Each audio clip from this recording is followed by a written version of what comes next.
This dormitory story begins with a simple message and ends with a discovery no one expected. This account was originally shared online. A group of college students lived in a boarding house near a large university. Each room had 4 beds, while the kitchen and bathroom were located outside. For several months, only 3 students occupied their room, until the landlady informed them that a 4th tenant would soon move in. When the girls returned from school one afternoon, the new roommate had already arrived. Let's call her Myra, a quiet first-year communication student. The first semester went by without anything unusual. But during the second semester, the roommates began noticing something strange late at night. They could hear Myra softly crying, sometimes so intensely that her bed would slightly shake.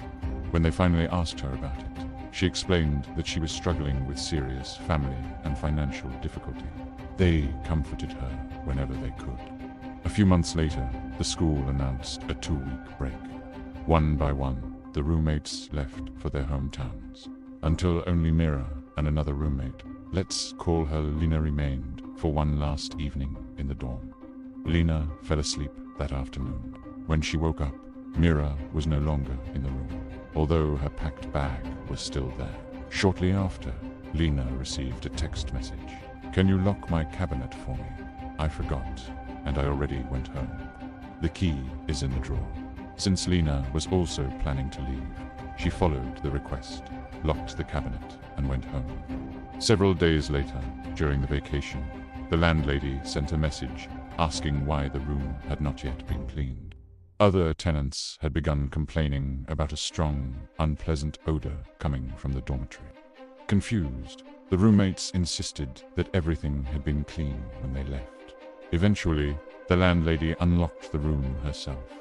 At first, everything appeared normal except that the smell seemed strongest near one particular cabinet.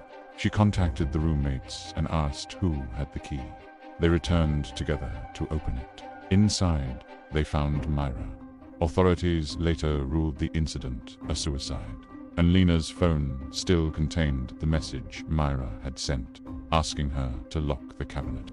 To this day, the roommates say they cannot forget that moment or the chilling realization that the final message they received may have been sent just moments before everything happened. If this story gave you chills, subscribe for more real stories shared online. And remember, check on the people around you. Sometimes, someone who looks quiet may be going through more than we realize.